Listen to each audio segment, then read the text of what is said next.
no, sorry. Where are we? It's a beautiful summer's day. It's the beginning of June. Summer is here. We are thinking cows. We're thinking pastures. We're thinking daisies and dandelions and the whole beautiful evening thing. I'm Charlie Turnbull. This is the Academy of Cheese, and Tuesday night is cheese night, as you all know, and it's time to talk cheese. Now, tonight we have a proper academic, somebody who actually knows what they're talking about. Not that I don't. I am a very serious intellectual, as I'm sure you're aware. We have Bronwyn Percival. Now, Bronwyn has a master's degree in this stuff. She also has been working for Neal's Yard, one of our senior cheese affineuring organisations in the UK, and knows a lot. So let's get her on and start talking raw milk, the very stuff of life, which she knows a lot about at the moment because she's just had a baby. Right, here we go. Come on, Bronwyn. Bronwyn, how are you? Great. How are you? I'm loving your background already. That's the proper dichotomy of the soul, the intellect and the drink there. Well, we spent a long time figuring out which vantage point of our living room would be most suitable. So good if we were succeeding. Most importantly, I've got the cheese in front of me. So you've got the cheese in front of you. Good. So you've chosen the cheeses tonight, and we're having a little bit of a sad swan song on one of them, which is bit tragic, really, which is the Innis log, which we'll come on to in a second. And we've also got one of what we might call the grandfather of Swiss cheese, what I would call the Etivaz, but you have corrected my pronunciation. It's Etiva. Very nice. So that's great. But let's talk about you. Let's talk about you. You've got a wee boy who's just 12 weeks old. 12 weeks old on Thursday, yes. So we're getting used to, well, I'm getting a whole new view on lactation. Let's put it that way. Yeah, as father of two small ones, I still remember the journey. Let's put it that way. But also, you know, he's an expert in raw milk by definition. Absolutely. And, you know, it's very interesting when you leave the hospital and they talk to you about the benefits of breastfeeding. There's no question about raw milk being infinitely superior to, you know, heat treated pasteurized formula. And of course, I want to be really clear that not everyone can breastfeed, and there's no shame in that. But really, the information that they're finding out about the wonders of raw milk in that context, I think in many cases are also applicable when we start talking about the raw milk of ruminants and the cheeses that are made from them. So it's been a very interesting comparison.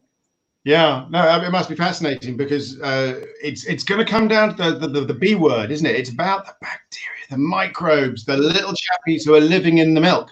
Absolutely. I mean, there is a lot to be said probably about the milk itself, that, you know, where it comes from makes a difference.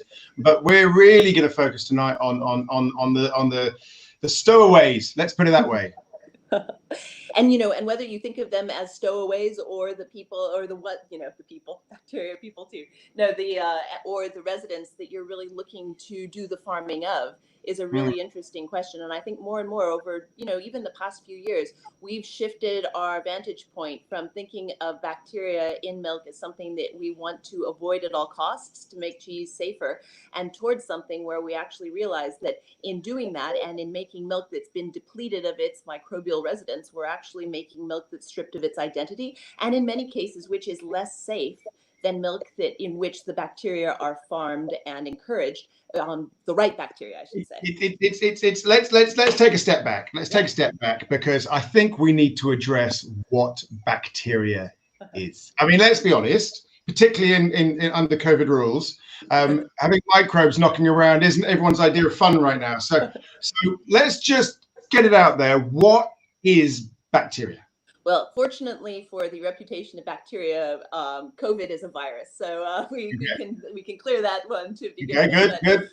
But within that, you know, these are microorganisms that are omnipresent in our environment. And I think, again, according to this old way of thinking, you would find bacteria wherever you look, but at the same time, they were seen as contaminants or something that was dirty rather than something that was, you know, healthy or required for health. So, I mean, there are multiple different families of bacteria and multiple, you know, which thrive in different places and which different places select for. So we can think about bacteria and the selection of bacteria that we find in any place really as a reflection of the conditions and what is able to grow there.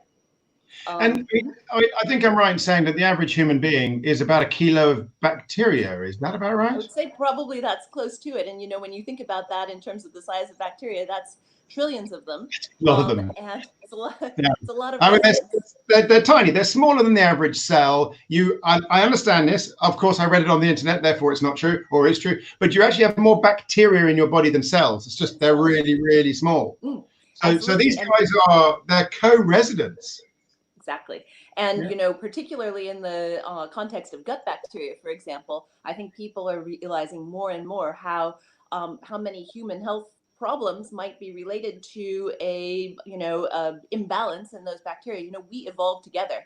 And so it only makes sense that our bodies and our world has evolved to work in concert with these organisms rather than in a sterile environment. And because of germ theory, because of the absolutely correct thing that the wrong thing in the wrong place can definitely make you sick, we've spent several generations chasing these organisms to the point where we've eliminated many of them to our own detriment. And that has to do with health, but it also has to do with cheese.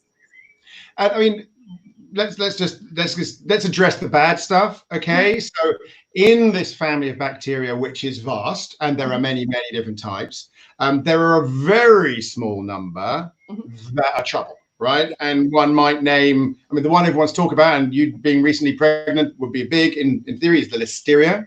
Definitely. But it's some of the E. coli, a bit of salmonella, and TB. Those are the four that we are probably fair to say afraid of, isn't it?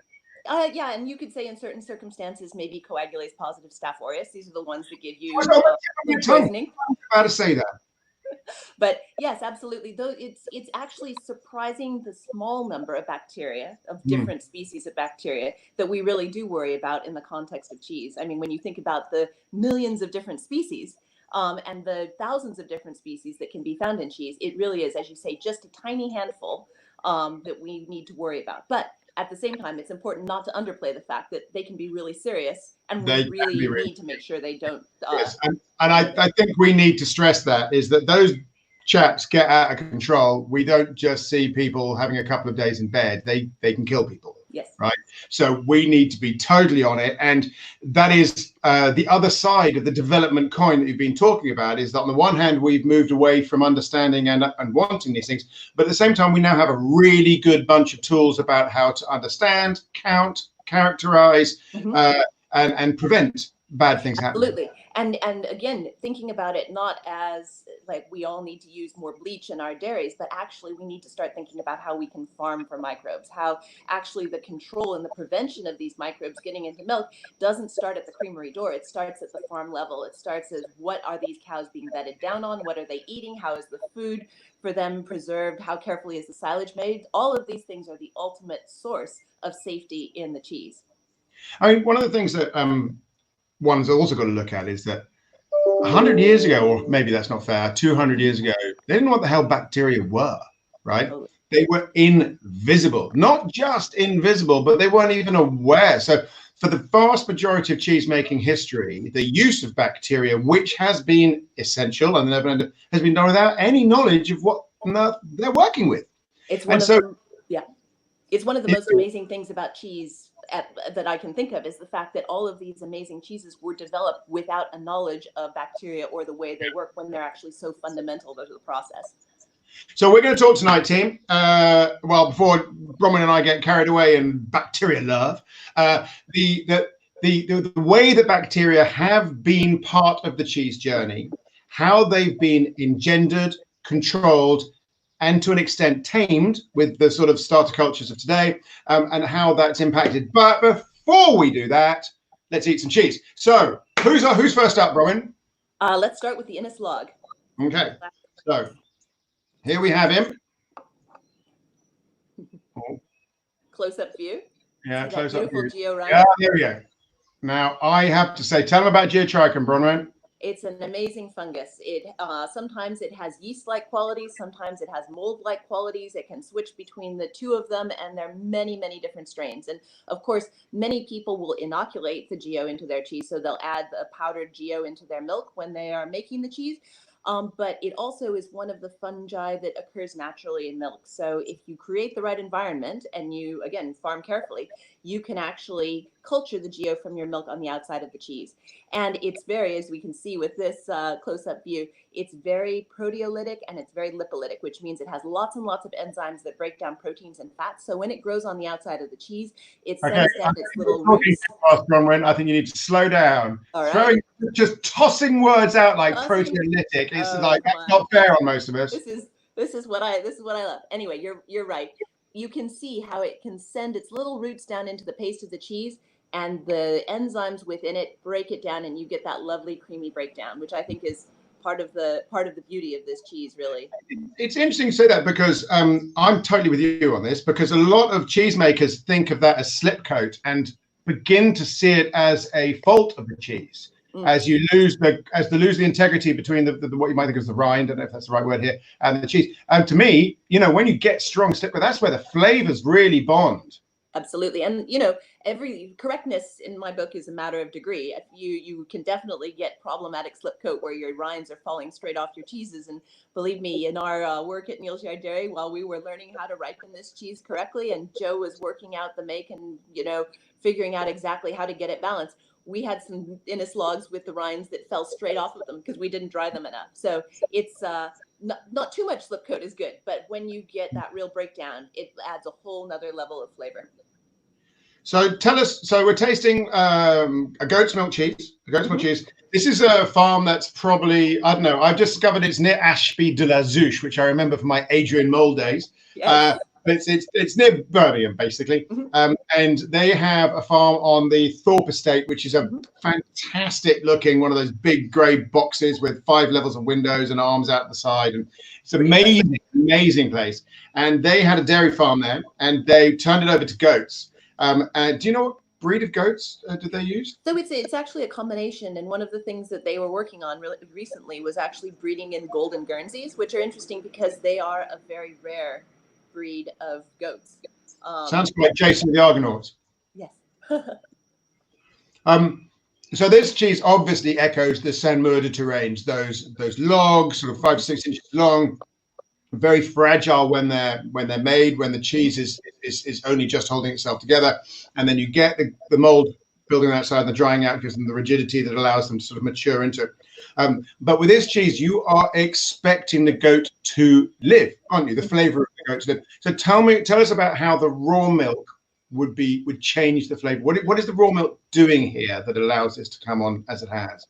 Well, in many ways, I think that I remember selling Innis when I started working at Neal's Yard Dairy back in 2005. And to be honest, it was a cheese that we brought out and put on the counter and never sold. And then at the end of the day, we would pack them all back into the cold room and bring them out again the next day. And I think one of the things that characterized that cheese is it was still made with raw milk, but it used a lot of really strong starters and a lot of really strong ripening cultures. And instead of that beautiful geo rind, it had quite a thick penicillium rind, which was very white and very flat.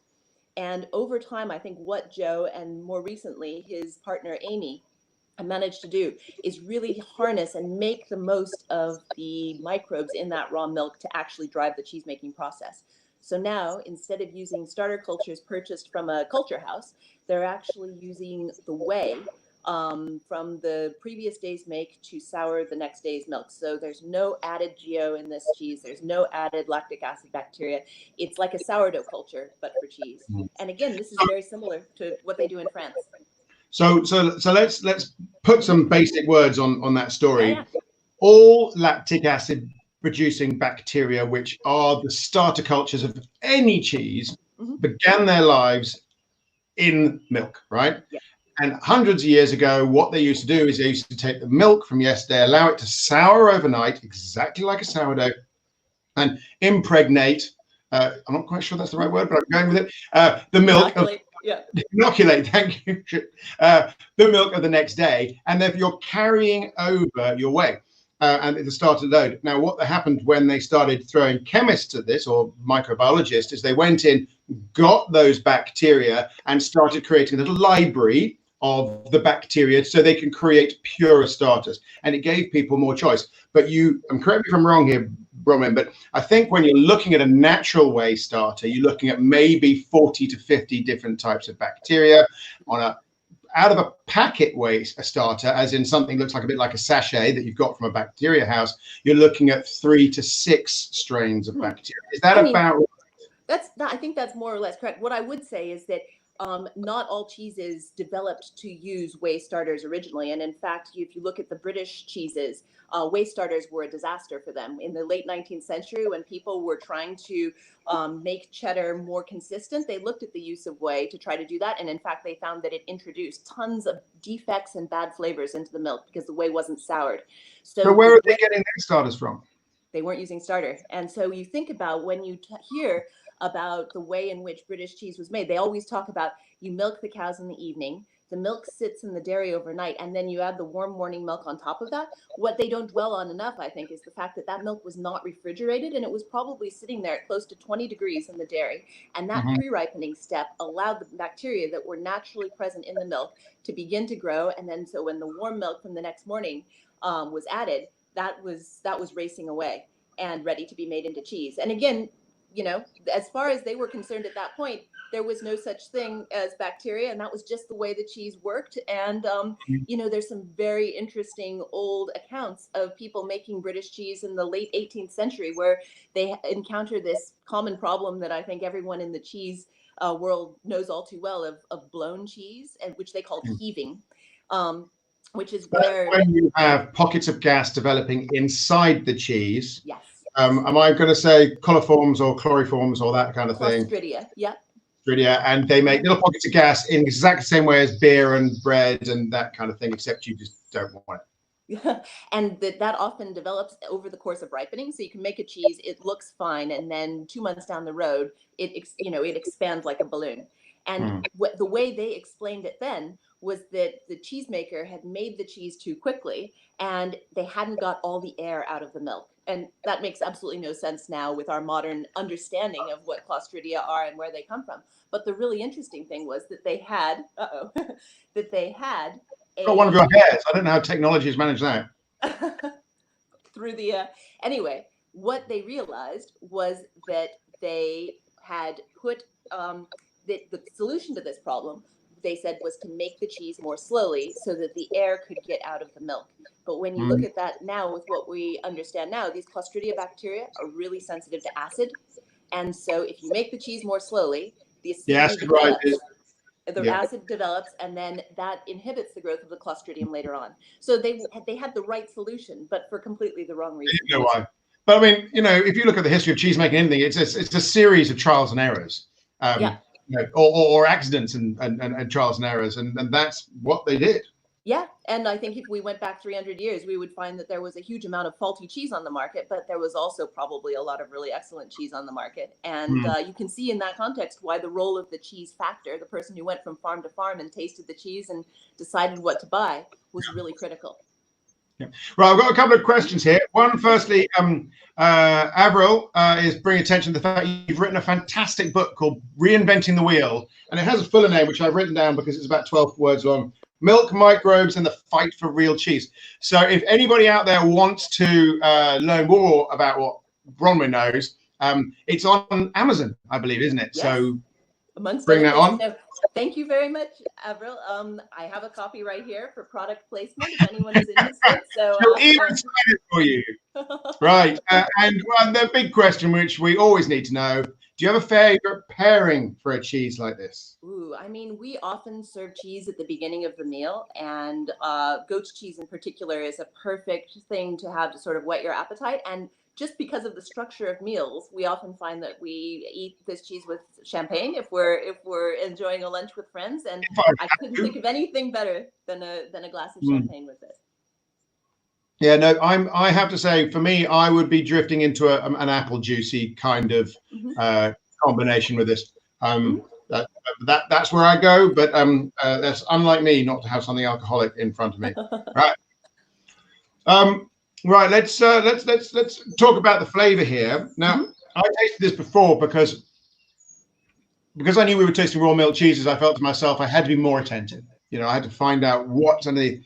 And this is quite an interesting one because there's quite a lot of acidity, but in almost like an electric way. It reminded me when I was a kid, I used to put my tongue on the top of a battery. Does that make sense? And I think that you in your write-up you've got hazelnut in there. I think it is, but that's kind of deep.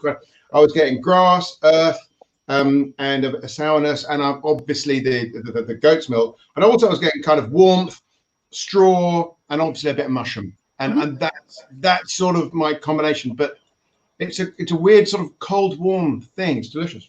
Yeah, no, I think it has a great balance. And one of the things I love about this cheese is when we get together with Joe on a Friday morning and taste through the cheeses that have come down, there really are differences from batch to batch. So even though it's using this continuous starter, all the same bacteria, depending on the way the acidity is developed or the conditions in the ripening room, you can get these day-to-day variations that are all variations of flavor, but not necessarily variations in level of quality. With this cheese, I get and many of the Ennis cheeses, I get a sort of pomegranate pith sort of aroma. That white stuff that's in between the little Yeah, I do. pomegranate. And I do. again, it's something I enjoy in this context much more than the thought of that. It's funny because we're about to move on to the etiva, which has that classic slight baby sick thing in there too. And you're going, how do I like this? Because that's not something you'd reach out. So let's talk about the etiva. Yep. I mean, okay, let's show it. And do you want to introduce it? Do you want me to talk about it?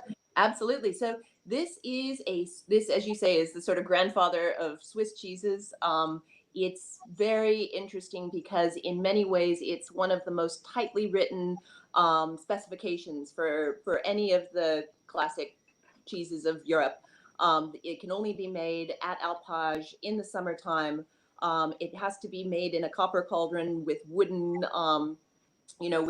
with a wood fire underneath to heat it up. And it also has to be made using whey starters. So, again, not the same sort of whey starter as the Ennis. It's a similar principle, but because you're taking that whey off sweet during the make, you then incubate it overnight until it's very, very sour and add that in the next morning when you're ready to go. Now, but whey starters have that rather rude name, backslopping, don't they? Which is like it's terrible. Yeah, that doesn't. The Urban Dictionary doesn't like that one.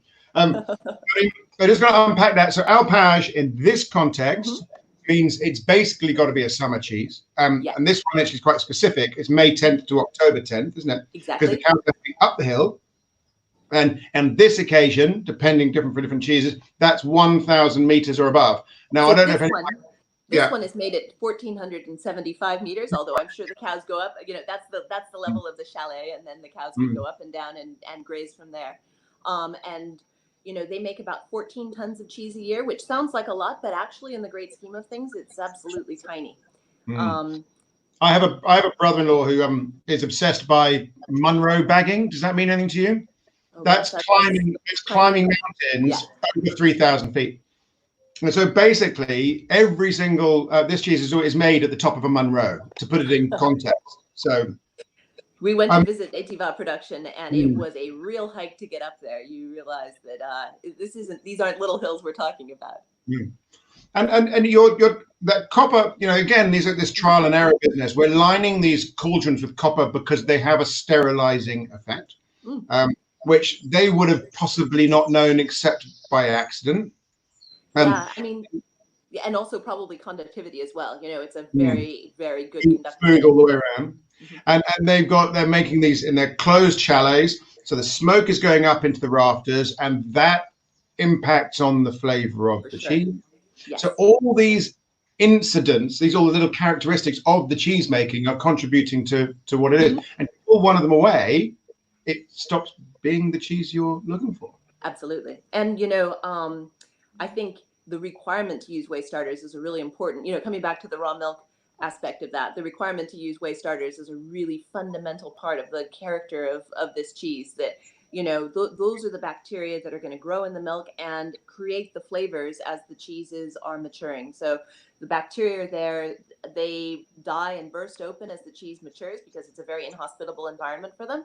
And then they release those enzymes that go to work on the fats and proteins and create that really intense, interesting flavor. I'm just going to ask, is that the kind of thing you say over the counter in Neil's Yard? Oh, these have got great bacteria deaths. What we need is big death bacteria, lots of exploding enzymes into the cheese. Give him 12 months, and the proteolysis just goes bonanza. You gotta pick your customer, but those are the customers I like the best.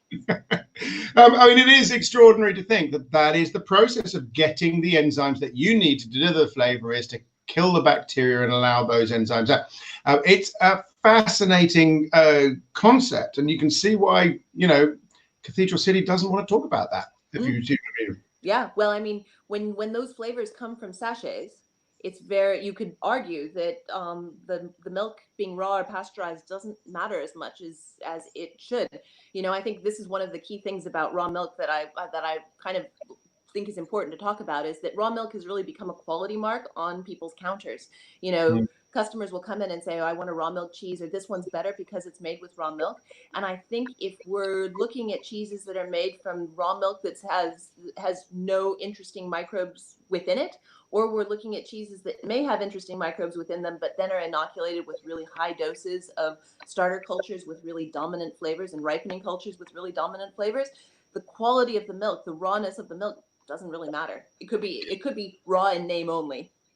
Raw in name only. The That's rhinos, rhino again, isn't it? Yeah, yeah, no. But I mean, you've also got raw. I mean, a few weeks ago we had Jamie Montgomery on the Tuesday night on a Saturday talking at the panel, and he was saying that he thinks that raw milk has its biggest impact in the young cheeses when there is so less going on.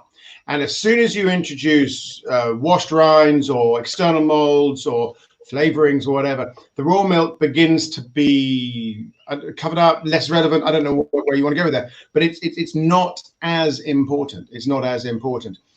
I agree with him insofar as I think that with things, the very interesting thing about washed rind cheeses is that a lot of those washed rind bacteria are what we call thermoduric. They survive pasteurization. So you could actually be, if you're just washing the rind with water, but it's a pasteurized cheese. And I think Gabine is a perfect example of this, the Irish washed rind cheese. We've got Gabine on. Is it next week? Avril, is it next week or the week after? Very exciting. Perfect. So you're lined right up. But, you know, you could wash the cheese just with water. It's a pasteurized cheese, but then those bacteria will survive in the milk and they'll grow on the outside of the cheese, and that can be a taste of terroir as well. So at the same time, I think one of the things that you do get in those raw milk cheeses as they age is that you'll have, you know, you could wipe out some interesting bacteria as you're making the cheese, and then as in the pasteurized version, they're not going to have a chance to grow to high numbers, and then they won't release their enzymes and create the flavors. If they do survive pasteurized, you know, if they're not pasteurized, then you can then experience those within, you know, more and more as the cheese matures. So, you know, I'll talk to Jamie about that one next time I see him. So I've got another question which I have to ask, pushing back against raw milk is king. Sure. And we mentioned this before as well, that the World Cheese Awards, which is a credible awards organization, one of my favorites, it's been won by pasteurized cheeses, something like 8 out of the last 9 years. Mm-hmm. One of which is a favorite of yours, which is last year's winner, which is the David Gremmels' Rogue River Blue. Thank you very much, Rogue River Blue. And he makes a pasteurized and an unpasteurized version. And the one that won this year, or last year, was a pasteurized version. So how do you sort of respond to that?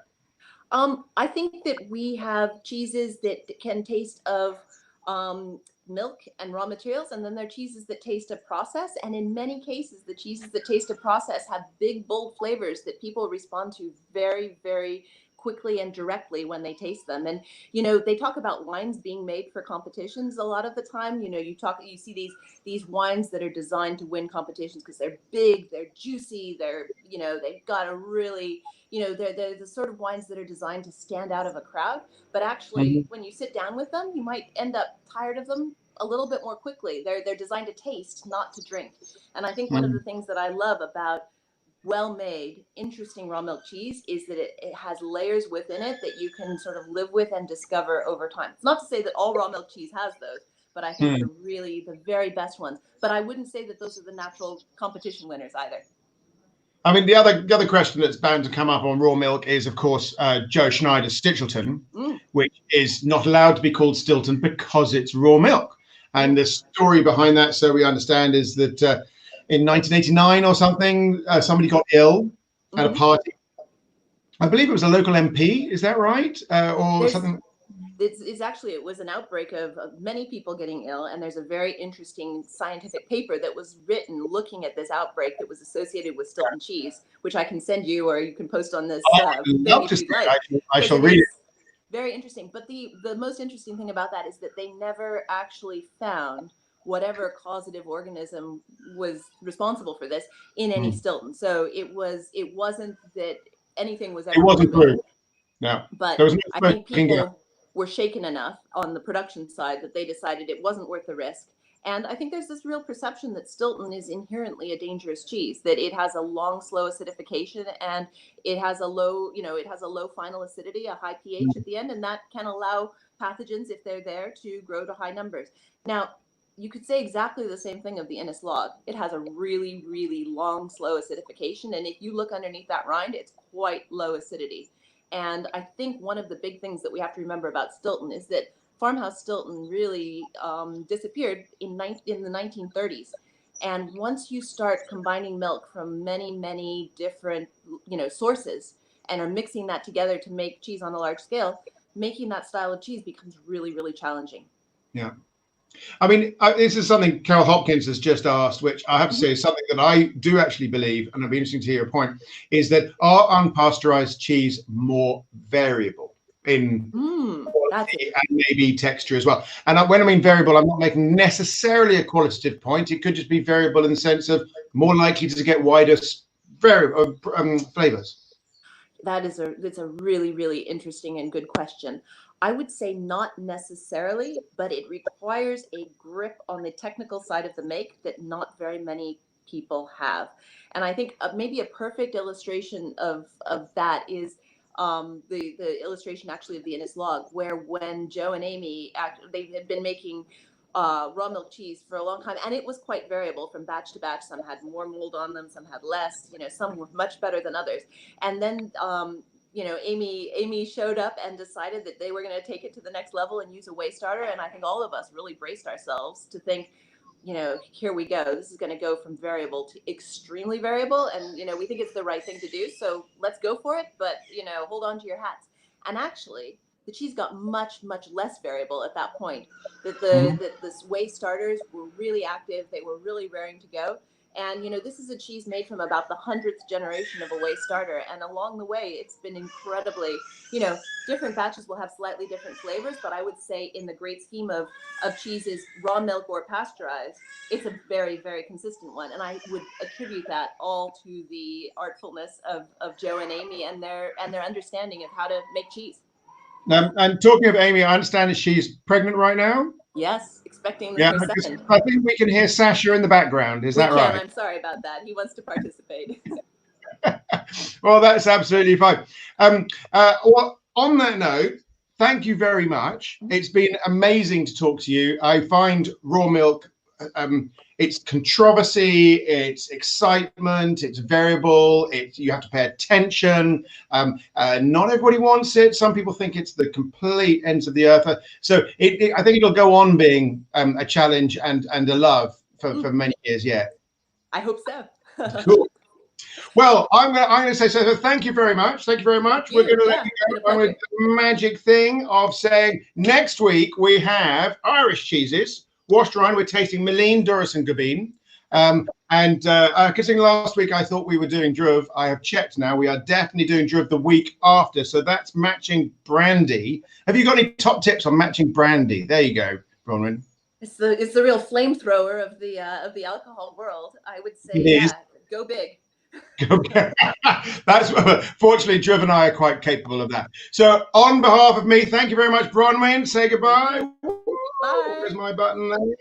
And on behalf of me, thank you very much. Thank you to the Academy of Cheese. If you want to know more about cheese, if you want to know more from me, my next webinar course begins next Tuesday the 9th. It's 3 Tuesdays in Wednesday, 3 Wednesdays, 2 hours of sessions in a row. I need a couple more bookings, so maybe you can be an Academy of Cheese on your way to Master Cheese. Apart from that, we've got lots of e-learning in the Academy of Cheese as well, so you can do it at your own pace, in your own time, and hopefully sometime in the next couple of months, we'll be bringing you bums on seats courses with our excellent training partners all around the UK and abroad, including Portugal. Hello, Portugal, where you can now learn about cheese from some of the best cheese knowledge brains in the world. So lots of love from me. See you next week for the Irish. It's going to be fantastic. That was Tuesday night is cheese night. Where's my button? There we go.